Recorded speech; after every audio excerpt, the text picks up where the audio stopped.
पति, पत्नी और नौकरानी। शीतल और अभिमन्यु की शादी को 5 साल हो चुके थे, लेकिन अभी तक उनका कोई बच्चा नहीं हुआ था।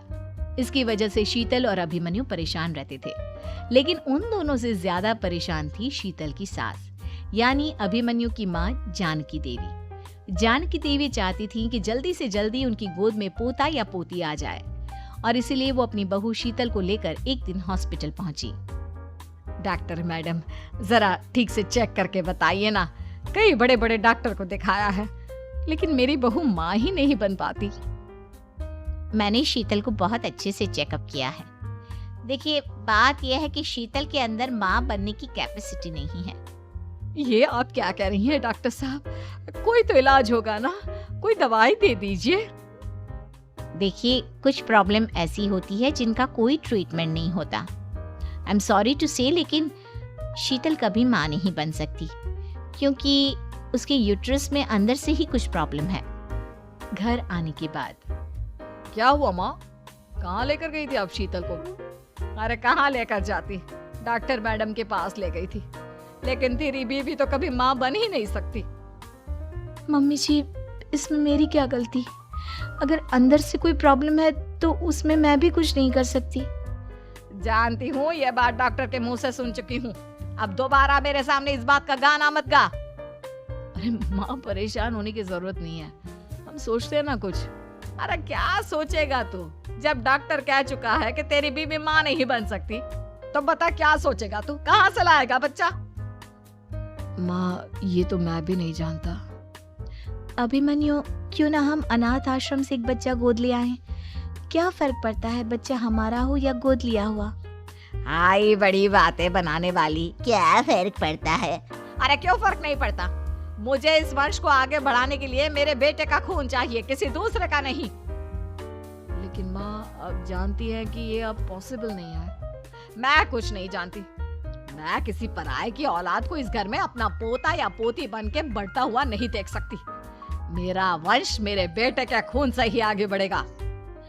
लेकिन मम्मी जी, ऐसा कैसे हो पाएगा? आप अच्छी तरह जानती है ना, मेरा और अभिमन्यु का बच्चा नहीं हो सकता। तो मैं अपने बेटे की दूसरी शादी करवाऊंगी, और अपनी दूसरी बीवी से ये मुझे बच्चा पैदा करके देगा। ये आप क्या कह रही हैं माँ? मैं किसी और से शादी नहीं करने वाला। मेरे रहते हुए आप अभिमन्यु की शादी किसी और से करवाएंगी? मम्मी जी, आप ऐसा कैसे कर सकती हैं? तू बस देखती जा बहू, मैं ऐसा कैसे कर सकती हूँ। कुछ दिनों के बाद, अभिमन्यु, मैंने तेरे लिए लड़की ढूंढ ली है। माँ, मैं आपको कितनी बार समझाऊं? मुझे किसी से शादी नहीं करनी है। पहले मेरी बात सुन। ये जो चमेली है ना, हमारे घर में काम करने आती है, वो तुझसे शादी करने के लिए तैयार है। मम्मी जी, आप अभिमन्यु की शादी एक नौकरानी के साथ करवाएंगी? वो इसलिए क्योंकि चमेली दिखने में बहुत खूबसूरत है, बच्चा भी सुंदर ही होगा। मम्मी जी, लेकिन एक बच्चे के लिए अपने बेटे की शादी नौकरानी के साथ करवाना, क्या ये सही है? अगर अभिमन्यु ने शादी नहीं की ना, तो मैं अपनी जान दे दूंगी। अब देख लो, अगर तुम्हें अपनी माँ की जान प्यारी है तो तुम्हें इस नौकरानी के साथ शादी करनी ही होगी। इस तरह जानकी देवी अपने बेटे अभिमन्यु की शादी नौकरानी चमेली के साथ करवा देती है। कुछ दिनों के बाद, नौकरानी से मालकिन बन के तो मजा आ गया। अब तो मैं इस घर की मालकिन हूँ। देखो, अपने आप को ज्यादा मालकिन समझने की कोशिश मत करो।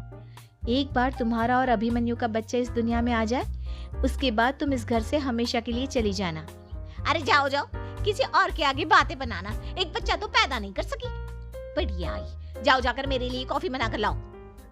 नौकरानी मैं हूँ या तुम? मम्मी जी, देखिए ना शीतल मुझसे किस तरह से बात कर रही है। शीतल, तुम्हें पता है ना चमेली प्रेग्नेंट है, मेरे बेटे के बच्चे की माँ बनने वाली है। वो जैसा कहती है वैसा करो। लेकिन मम्मी जी, वो मुझे नौकरों की तरह ट्रीट कर रही है। अरे तो करेगी ना, वैसे भी बहू तुम हो किस काम की? एक बच्चा तो पैदा नहीं कर सकती। जाओ अब घर के सारे काम करो और चमेली को आराम करने दो। थैंक यू मम्मी जी, भगवान आपका भला करे। आप नहीं होती तो मैं नौकरानी से महारानी कैसे बनती। देखो, तुम्हें जो चाहिए सब मिलेगा। खूब खाओ पियो, मजे की जिंदगी जियो, लेकिन बस मुझे एक बच्चा पैदा करके दे दो। कुछ दिनों के बाद, मम्मी, बच्चे के लिए आपने मेरी शादी चमेली के साथ करवा तो दी, लेकिन दिन और रात का चैन मिट गया है। सारा दिन शीतल और चमेली की बहस चलती रहती है। अब शीतल को इस घर में रखने से क्या होगा? मैं तो कहती हूँ उसे घर से निकाल दो, है भी किस काम की। मैं ऐसा नहीं कर सकता माँ, वो मेरी पत्नी है, उससे बहुत प्यार करता हूँ मैं। तुम्हारी पत्नी चमेली है, चमेली, उससे प्यार करो। अरे तुम्हारे बच्चे को जन्म देने वाली है वो। अभिमन्यु, मैं खुद ही इस घर से चली जाती हूँ। वैसे भी अपने ही घर में नौकरों की तरह रहकर परेशान हो चुकी हूँ। घर की नौकरानी मेरे ऊपर हुक्म चलाती है, वो तुम्हारी पत्नी बन चुकी है। अब मेरा इस घर में क्या काम? अभिमन्यु के बार बार रोकने पर भी शीतल उस घर से चली जाती है। कुछ दिनों के बाद चमेली एक बच्चे को जन्म देती है। भगवान ने मेरी सुन ली, मेरे बेटे का घर भर गया, उसका अपना बच्चा इस दुनिया में आ गया। मम्मी जी, बच्चे को हाथ लगाने से पहले मेरी एक शर्त तो सुन लो। तुम कहना क्या चाहती हो चमेली? आपकी मम्मी को बहुत शौक था ना अपने पोते को खिलाने का। अब देखो, इस दुनिया में हर चीज की कोई ना कोई कीमत तो होती है। तुम अपनी आधी प्रॉपर्टी मेरे नाम कर दो, बच्चा तुम्हारे नाम। अरे लेकिन मैंने अपने बेटे से तुम्हारी शादी करवाई है, अब ये सौदेबाजी कहाँ से आ गई?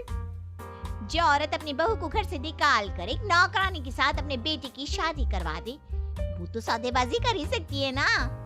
उसका कैसे भरोसा कर सकते हैं?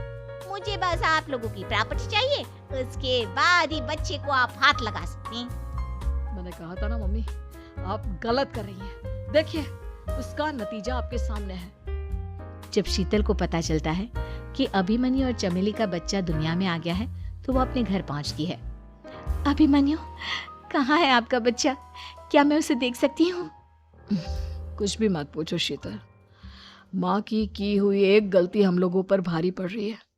वो नौकरानी अपनी औकात पर आ गई है और अब हमसे अपनी आधी प्रॉपर्टी मांग रही है, वो भी बच्चे के बदले में। एक बात कहूँ अभिमन्यु, आप उससे कुछ भी देने से मना कर दो। अरे कैसी बात कर रही हो? मेरे बेटे की औलाद है उसके पास, ऐसे कैसे मना कर दे? मम्मी जी, वो अभिमन्यु का बच्चा नहीं है, वो चमेली और उसके बॉयफ्रेंड का बच्चा है। ये तुम क्या कह रही हो शीतल? ये देखिए वीडियो, चमेली और उसका बॉयफ्रेंड आपस में बातें कर रहे हैं कि उन दोनों ने मिलकर आपको बेवकूफ बनाया है और अब इस बच्चे के बदले आपसे प्रॉपर्टी भी हड़प लेंगे। हे भगवान, ये मुझसे क्या हो गया? ना तो बच्चा मिला और अपने बेटे की नौकरानी के साथ शादी करवा दी, सो अलग। अब क्या होगा? मुझे माफ कर दो शीतल, मेरी वजह से तुम्हें बहुत तकलीफ हुई है। अभिमन्यु, मैंने कहा ना, उस नौकरानी को उसके बच्चे सहित इस घर से बाहर निकाल दो। लगता है मेरे अभिमन्यु का बाप बनने का सपना अधूरा ही रह जाएगा। अभिमन्यु, अपनी मम्मी से कहो कि परेशान ना हो। आपको याद है, एक बार हम एक IVF सेंटर गए थे, मैंने फिर से वहां जाकर बात की थी और आपको पता है, इस बार मैं प्रेग्नेंट हूँ, क्योंकि हमने वहां पर प्रोसीजर करवाया था जिसकी वजह से मैं प्रेग्नेंट हो गई थी और इस बात का पता मुझे बस कुछ महीने पहले ही लगा है। हमारा बच्चा इस दुनिया में आने वाला है अभिमन्यु। मुझे माफ कर दो शीतल बहू, मुझसे बहुत बड़ी गलती हो गई। कोई बात नहीं माँ, लेकिन अब हमें उस धोखेबाज नौकरानी को इस घर से बाहर निकालना है और इस घर की मालकिन को वापस घर लाना है, वो भी अपने बच्चे के साथ। एक गाल में बसे कहानियों का राज, हर शब्द में छुपा एक नया सफर। आंधियों में बनी तकदीर की बातें, बीती रातों में जागता रैप की बर्बादियां।